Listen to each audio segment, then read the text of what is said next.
Hello friends, welcome to all of you on my YouTube channel Sarkari Bharat. दोस्तों, आज की इस वीडियो के अंदर हम बात करने वाले हैं, जैसा कि आप सभी को पता है, सीटेट का जो एग्ज़ाम हुआ था और ये जो एग्ज़ाम हुआ था आपका 2022 और जनवरी के अंदर ये पेपर हुआ था सीटेट 2021 का। तो इसमें मेरा खुद का ही पेपर है और पेपर आया था 150 नंबर का प्राइमरी लेवल के लिए। तो इसमें सीडीपी के 30 क्वेश्चन पूछे गए थे। तो मैंने 15 क्वेश्चन आपको पिछली वीडियो के अंदर करा दिए थे, 15 क्वेश्चन आपको इस वीडियो के अंदर करा देते हैं ताकि आपको पता चल जाए कि सीटेट आखिरकार कैसा पेपर देता है। सीटेट के आपके ऑनलाइन एप्लीकेशन फॉर्म 2022 के लिए स्टार्ट हो चुके हैं। आपकी जो परीक्षा है वो दिसंबर महीने में प्रस्तावित है। तो आप सभी को बता दें, सेंट्रल टीचर एलिजिबिलिटी टेस्ट केंद्रीय शिक्षक पात्रता परीक्षा सीटेट को अगर आप लोग क्वालिफाई करना चाहते हैं तो आपको प्रीवियस ईयर के क्वेश्चन पेपर लगाने ही होंगे। तो एक पेपर ये मेरा है और भी मेरे पास 2-3 मेरे फ्रेंड्स के पेपर हैं। तो आप इन पेपर्स को लगाओगे तो 100% श्योर सक्सेस आपको मिलेगी। बिल्कुल 90 प्लस का स्कोर सोचा है, आप 120 प्लस का स्कोर कर जाओगे अगर आप इस तरीके से इन क्वेश्चंस को टैकल करोगे और लगाओगे। प्रीवियस ईयर के क्वेश्चन पेपर लगाना बहुत ही ज़्यादा ज़रूरी है। दोस्तों, इस चैनल पर सीटेट की तैयारी कराई जाती है बिल्कुल फ्री ऑफ कॉस्ट और पीडीएफ भी आपको प्रोवाइड करवाई जाती है बिल्कुल फ्री ऑफ कॉस्ट। तो आप लोग चैनल को सब्सक्राइब करना तो बिल्कुल मत भूलिएगा। क्लियर? चलिए स्टार्ट करते हैं वीडियो को अपने पहले प्रश्न के साथ। तो चाइल्ड डेवलपमेंट पेडागोगी का 16वां प्रश्न है, निम्नलिखित में से कौन सा कारक अधिगम को प्रभावित करता है? देखिए, बात करें अधिगम, इसको बोलते हैं लर्निंग और इसका मतलब होता है सीखना। अब सीखने को क्या क्या चीज़ प्रभावित करती हैं? क्या आपके संवेग का मतलब होता है आपके भाव। क्या आपके भाव सीखने को प्रभावित करते हैं? बिल्कुल, आपके भाव सीखने को प्रभावित करते हैं। आपके जो इमोशंस हैं वो आपकी लर्निंग को इफेक्ट डालते हैं। सांस्कृतिक संदर्भ, देखिए जो सांस्कृतिक पृष्ठभूमि होती है वो आपकी बहुत ज़्यादा प्रभावित करती है अधिगम को लेकर। क्लियर है? परिपक्वता, आपकी मैच्योरिटी और आपका जो इंटरेस्ट है, रुचि है, वो भी अधिगम को प्रभावित करती है। तो हम कह सकते हैं कि जो आपका संवेग हुआ, सांस्कृतिक संदर्भ हुआ, परिपक्वता हुई, रुचि हुई, ये चारों की चारों चीज़ें क्या हैं? अधिगम को, किसको? अधिगम यानी कि लर्निंग को प्रभावित करती हैं। क्लियर है? तो चारों ऑप्शन ही मेरे को तो सही लग रहे हैं, तो इसमें चारों सही होंगे, वही सही है। तो ऑप्शन नंबर 4 आपका राइट आंसर हो जाएगा। क्लियर है फ्रेंड्स? चलिए नेक्स्ट क्वेश्चन देख लेते हैं। नेक्स्ट क्वेश्चन काफ़ी अच्छा है और ये क्वेश्चन पूछा गया है तो आप लोग समझ सकते हैं इस प्रकार के क्वेश्चंस आते हैं। लेकिन अगर इस प्रकार के ऑप्शंस आ जाएं तो इन क्वेश्चंस को कैसे टैकल करें, इनका सबसे बेस्ट तरीका होता है आप एक ऑप्शन को देखिए, 2 ऑप्शन तो वैसे ही निपट जाते हैं। जैसे स्टेटमेंट दे रखा है, अहमद प्रभावशाली समस्या समाधान को समन्वित करने के लिए अपनी कक्षा को समानांतर रूप से सोचने के लिए कहता है। बात तो बिल्कुल सही है। देखिए, जो एक अहमद नाम का लड़का है, मान लीजिए, जो प्रभावशाली समस्या समाधान को समन्वित करने के लिए, यानी कि जो इफेक्टिव तरीके से प्रॉब्लम्स को कैसे सॉल्व किया जाए उसको समन्वित, उसका सामना करने के लिए क्या करता है? अपनी कक्षा के बच्चों को समानांतर रूप से सोचने के लिए कहता है कि आप एक वे में सोचिए, एक डायरेक्शन में सोचिए, पैरेलल फॉर्म में सोचिए, ऐसी बातें कहता है। तो बात तो ठीक है उसकी। तो ये देखिए, यहाँ पर बोला है ए और आर दोनों सही हैं। अच्छा, ए और आर दोनों गलत हैं, तो ये ऑप्शन तो निपट गया आपका। 4th ऑप्शन तो होगा ही नहीं, ये तो पक्की है। सेकंड ऑप्शन देखते हैं, बच्चे सार्थक तरीके से सीखते हैं जब अध्यापक उन्हें मौका देते हैं कि वे पहले से जो जानते हैं उससे संबंध बनाएं। बात तो ये भी ठीक है। देखिए, यहाँ पर अहमद क्या कर रहा है? प्रॉब्लम को सॉल्व करने के लिए उन बच्चों के लिए सोचने के लिए कहता है, सोचने के लिए कह रहा है, समानांतर रूप से सोचने के लिए कहता है। और यहाँ क्या क्या है? बच्चे सार्थक सीखते हैं, अध्यापक उन्हें मौका देते हैं। क्या अध्यापक उन्हें मौका यहाँ दे रहे हैं? बिल्कुल दे रहे हैं। अध्यापक उनको समानांतर सोचने का मौका दे रहे हैं। और ये क्या कह रहा है? अध्यापक उन्हें मौका देता है, यानी कि आर ए की क्या कर रहा है? व्याख्या कर रहा है कि नहीं? तो ए और आर दोनों सही हैं, बात तो दोनों ठीक है। आर सही व्याख्या करता है ए की, तो ये दोनों ऑप्शन हट जाएंगे। ऑप्शन नंबर फर्स्ट आपका राइट आंसर हो जाएगा। ए और आर दोनों सही हैं, आर सही व्याख्या करता है ए की। क्लियर है फ्रेंड्स? चलिए क्वेश्चन नंबर 18 देख लेते हैं। क्वेश्चन नंबर 18 आपकी स्क्रीन पर है, लगाइए राइट आंसर क्या होगा। क्वेश्चन है, जीन पियाजे के अनुसार बच्चे संरक्षण संबंधी समस्याओं का समाधान निकालने की योग्यता तार्किक ताकि किन आधारभूत पहलुओं पर निर्भर करती है। देखिए थोड़ा सा समझने की कोशिश कीजिएगा। जीन पियाजे साहब की 4 अवस्थाओं का वर्णन किया है और इन 4 अवस्थाओं में से पहली जो अवस्था है वो है शेषव अवस्था, दूसरी है पूर्व संक्रियात्मक अवस्था और तीसरी है संक्रियात्मक अवस्था, मूर्त संक्रियात्मक अवस्था और चौथी है अमूर्त संक्रियात्मक अवस्था। पूर्व संक्रियात्मक शेषव अवस्था 0 से 2 वर्ष, पूर्व संक्रियात्मक अवस्था 0 से 6 या 7 वर्ष बोल सकते हैं, मूर्त संक्रियात्मक अवस्था 6 या 7 से 11 वर्ष की उम्र होती है और 11 से 16 वर्ष की जो उम्र होती है उसे बोलते हैं अमूर्त संक्रियात्मक अवस्था। अब जीन पियाजे के अनुसार बच्चे द्वारा संरक्षण संबंधी समस्याओं का समाधान निकालने के लिए, तो बच्चे में जो संरक्षण की भावना उत्पन्न होती है वो मूर्त संक्रियात्मक अवस्था में होती है, यानी कि 7 से 11 वर्ष की उम्र में होती है। कब होती है? 7 से 11, यानी कि जो 7 से 11 वर्ष की उम्र है। समाधान निकालने के लिए योग्यता तार्किकता के किन आधारभूत पहलुओं पर निर्भर करती है? सकर्मक, अनुभाव एवं क्रमबद्धता पर, गलत है। क्षतिपूर्ति एवं वर्गीकरण, नाजीना। केंद्रीकरण और प्रतिवर्तीयता नहीं होगा। विकेंद्रीकरण और डिसेंट्रलाइजेशन। विकेंद्रीकरण का मतलब क्या होता है? एक तरीके से मान लीजिए कि किसी व्यक्ति के पास पावर है, वो पावर को बांट दे, क्या कर दे? पावर को बांट दे, बहुत से पार्ट में बांट दे, तो उसको बोलते हैं डिसेंट्रलाइजेशन। क्या बोलते हैं? डिसेंट्रलाइजेशन। अगर कोई देश लोकतांत्रिक देश है, तो वहां पर डिसेंट्रलाइजेशन होता है। दूसरा इसमें वर्ड है प्रतिवर्तीयता, यानी कि रिवर्सिबिलिटी। जो रिवर्सिबिलिटी है वो अच्छी खासी देखी जाती है, क्योंकि रिवर्सिबिलिटी मतलब आप ठीक कर रहे हो तो उसके रेस्पेक्ट में विपरीत भी आपको देखने को मिल सकता है। तो ऑप्शन नंबर 2 आपका इसी वजह से सही जवाब हो जाएगा, विकेंद्रीकरण एवं प्रतिवर्तीयता। क्लियर है? चलिए नेक्स्ट क्वेश्चन देख लेते हैं। नेक्स्ट क्वेश्चन आपकी स्क्रीन पर है। क्वेश्चन है कक्षा 3 की पाठ्य पुस्तक में कार्टून और कहानियों का उपयोग किया गया है, इससे क्या होगा भाई? जो कक्षा 3 की पाठ्य पुस्तक है उसमें कार्टून और कहानियों का उपयोग किया गया है, इससे विषय वस्तुओं को बच्चों के लिए रोचक एवं अपने से जुड़ी लगने वाली बनाया जा सकता है। बात बिल्कुल ठीक है, सही है, क्योंकि जो आपकी सब्जेक्ट है, कोई आपकी विषय वस्तु है, उसको बच्चों के लिए कैसा बनाया जाए? रोचक बनाया जाए और अपने से जुड़ी लगने वाली बनाया जाए। तो बात बिल्कुल ठीक है। बच्चों में सीखने के प्रति बोरियत और अरुचि को बढ़ावा मिलेगा। आप बच्चों के अंदर बोरियत या अरुचि को बढ़ावा नहीं दे सकते, ये तो एक तरीके से अवधारणा ही गलत हो गई। बच्चों के मन में अनावश्यक भ्रांति उत्पन्न होगी। नाजीना। कार्टून और कहानियों के उपयोग कर रहे हो आप कक्षा 3 के पाठ्य पुस्तक में, तो बच्चा उनसे क्या होगा? इंटरेस्ट तरीके से अपने से जुड़ी समझने के लिए उनको समझ सकता है। विद्यार्थियों का ध्यान अधिगम और अवधारणा को सीखने से भटक जाएगा, बिल्कुल नहीं भटकेगा, और जबकि उनमें इंटरेस्ट पैदा होगा। तो ऑप्शन नंबर 1 आपका राइट आंसर हो जाएगा। चलिए नेक्स्ट क्वेश्चन देख लेते हैं। नेक्स्ट क्वेश्चन है क्वेश्चन नंबर 20। लगाइए राइट आंसर क्या होगा। क्वेश्चन है दोस्तों, एक विद्यालय लड़कियों को केवल संगीत नृत्य प्रतियोगिताओं में भाग लेने के लिए प्रोत्साहित करता है। विद्यालय का यह दृष्टिकोण क्या दर्शाता है? देखिए, अगर ऐसा है कि लड़कियों को केवल संगीत और नृत्य प्रतियोगिता में, यानी कि अगर किसी लड़की का मन है कि मुझे तो बॉक्सिंग करनी है, वहाँ बोला जा रहा है, स्कूल में, कॉलेज में बोला जा रहा है, विद्यालय में बोला जा रहा है कि आप बॉक्सिंग नहीं कर सकती क्योंकि आप लड़की हैं, आप उसे क्रिकेट खेलनी है, उसे कोई साइंस का प्रैक्टिकल देना है। तो ऐसे पॉइंट्स को देखा जाए तो लड़कियों को केवल संगीत नृत्य प्रतियोगिता में भाग लीजिए, इसके लिए प्रोत्साहित किया जा रहा है। इसका मतलब क्या है? उनको यूनिडायरेक्शनल बनाया जा रहा है, यूनिडायरेक्शन बनाया जा रहा है, क्योंकि उनको जबकि बनाना चाहिए था मल्टी डायरेक्शनल। कैसा बनाना चाहिए था? मल्टी डायरेक्शनल उनको बनाना चाहिए था। आप एक आयामी नहीं बना सकते, बहुआयामी आपको बनाना होगा, चाहे वो लड़का हो या लड़की हो। इस प्रकार की जो बात होती है इसको बोलते हैं जेंडर, माफ कीजिएगा, इसको बोलते हैं जेंडर स्टेरियोटाइप, जेंडर स्टेरियोटाइप, या फिर इसको बोलते हैं जेंडर बाइस, यानी कि लैंगिक विविधता बोल सकते हैं, विभिन्नता बोल सकते हैं, या फिर पूर्वाग्रह जो आपके पुराने परंपराएं चली आ रही हैं वो आपकी चल रही हैं। तो जेंडर आदरवादी रूढ़िवादिता धारणा को चुनौती देता है। चुनौती तो ये नहीं दे रहा है, ये जबकि प्रोत्साहित कर रहा है। आप कैसे बोल सकते हो प्रोत्साहित को चुनौती देना? नहीं बोल सकते। या प्रशासन के प्रगतिशील दृष्टिकोण को दर्शाता है, मतलब केवल लड़कियों को बस यही बोलोगे संगीत करो नृत्य करो विद्यालय में बस, और कुछ नहीं। इसका मतलब आप क्या कर रहे हो?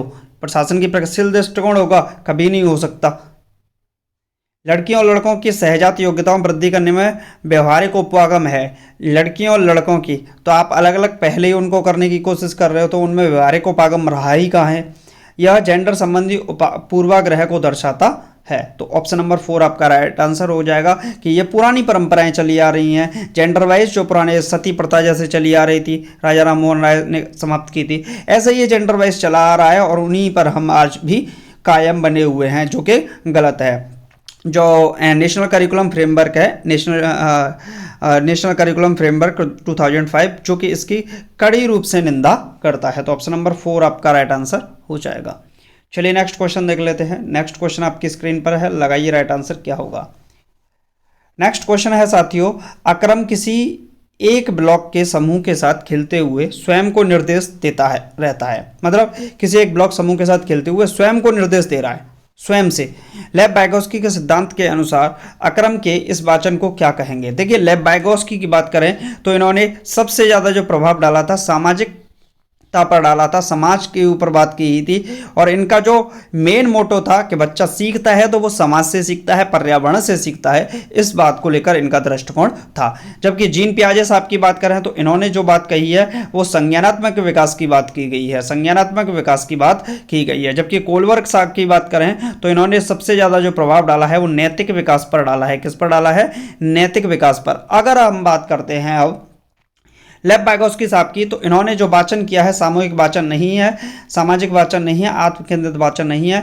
इस वाले वाचन को जो बात कही है, इस वाली बात को जो कहा है कि स्वयं से बात करना, स्वयं से बात करना, उन्होंने स्पष्ट रूप से इसके ऊपर डेफिनेशन दी है कि लेव वाइगोस्की के अनुसार जो स्वयं से बात करता है उसको हम पर्सनल टॉक कहते हैं, यानी कि व्यक्तिगत वाचन कहेंगे। तो ऑप्शन नंबर फर्स्ट आपका राइट आंसर हो जाएगा। क्लियर है फ्रेंड्स?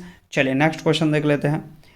नेक्स्ट क्वेश्चन आपकी स्क्रीन पर है, लगाइए राइट आंसर क्या होगा। ऑप्शन नंबर क्वेश्चन नंबर 22 है, लेव वाइगोस्की के निकटस्थ विकास का क्षेत्र सिद्धांत में शब्दावली निकटस्थ दर्शाती है कि यह कि दी गई सहायता शिक्षार्थी की वर्तमान दक्षता की तुलना में अब क्या है, कुछ ऊपर है, कुछ नीचे है, उसी स्तर पर है, बहुत ऊपर है। जो निकटस्थ है वो उसका मतलब है कुछ ही ऊपर है। क्या है? कुछ ऊपर है। क्लियर है फ्रेंड्स? चलिए नेक्स्ट क्वेश्चन देख लेते हैं। नेक्स्ट क्वेश्चन क्या होगा, लगाइए राइट आंसर क्या होगा। नेक्स्ट क्वेश्चन है, निम्नलिखित में से कौन सा कक्षा में सामाजिक भावात्मक अधिगम को समुन्नत करता है। सामाजिक भावात्मक अधिगम को समुन्नत करता है। जबरदस्ती थोपे गए अनुशासन का प्रयोग गलत होगा, अच्छे अंक लाने का दबाव गलत होगा, शिक्षार्थियों में प्रतियोगिता को बढ़ावा देना गलत होगा, तदानुभूति रखने एवं बात सुनने वाले अध्यापक। तो ये वाली बात बिल्कुल सही है क्योंकि यहाँ पर पॉजिटिव बात भी कही गई है। चलिए नेक्स्ट क्वेश्चन देख लेते हैं। बहुआयामी बुद्धि के सिद्धांत किसके द्वारा दिया गया था। देखिए, बहुआयामी मल्टी डायमेंशनल इंटेलिजेंस, इसकी बात करें तो हावर्ड गार्डनर साहब ने बताया है। हावर्ड गार्डनर के अनुसार जो बुद्धि के प्रकार हैं, कहीं कहीं 8 लिखा है, कहीं कहीं 9 लिखा है। तो मैं आपको क्लियर ही कर दूं आपको कि आप अपने ऑप्शन के हिसाब से जाइएगा, अगर आपका ऑप्शन पूछ रहा है तो उसके हिसाब से। वैसे 8 होती हैं बुद्धि के प्रकार और कहीं कहीं 9 भी लिखे हुए हैं। तो बहुआयामी बुद्धि का सिद्धांत किसके द्वारा दिया गया? Alfred beneath. गलत है। इन्होंने तो जो दिया था, अल्फ्रेड बिनेट ने जो दिया था, बुद्धि लब्धि निकालने की बात कही थी, मानसिक बुद्धि का प्रत्यय दिया था। मानसिक बुद्धि का प्रत्यय जो दिया गया था वो अल्फ्रेड बिनेट के साथ दिया गया था। स्टर्न साहब की बात करें, स्टर्नबर्ग की, तो बुद्धि लब्धि के बारे में बात की गई है। और बीएफ स्किनर जो कि एक बिहेवियरिस्टिक हैं, व्यवहारवादी हैं, हावर्ड गार्डनर के अनुसार बात की गई है बहुआयामी बुद्धि के सिद्धांत की। क्लियर है फ्रेंड्स? चलिए नेक्स्ट क्वेश्चन देख लेते हैं। नेक्स्ट क्वेश्चन आपकी स्क्रीन पर है, एक प्राथमिक विद्यालय के अध्यापक के रूप में आप कक्षा में अधिकतम निःशक्तता वाले बच्चों की सहायता के लिए आकलन की कौन सी युक्ति का प्रयोग करेंगे। एक प्राथमिक विद्यालय के अध्यापक के रूप में आप कक्षा में अधिगम निःशक्तता वाले बच्चों की सहायता के लिए कौन सी आकलन युक्ति का प्रयोग, मतलब एक तरीके से अधिगम निःशक्तता यानी कि छीड़ बालक बोल सकते हैं, एक तरीके से वंचित बालक भी उनको बोल सकते हैं। तो लेखन कार्य का समय घटा देंगे, ऐसा नहीं करेंगे। आप समय घटाएंगे, ऐसा क्यों करेंगे भाई? अधिक से अधिक लेखन कार्य वाले परीक्षण पत्र बनाएंगे, ना जी ना। प्रदत्त कार्यों का मूल्यांकन करने के लिए लिखावट का एक मानदंड मानेंगे, ना जी ना। प्रदत्त कार्यों के मूल्यांकन में वर्तनी को महत्व नहीं देंगे।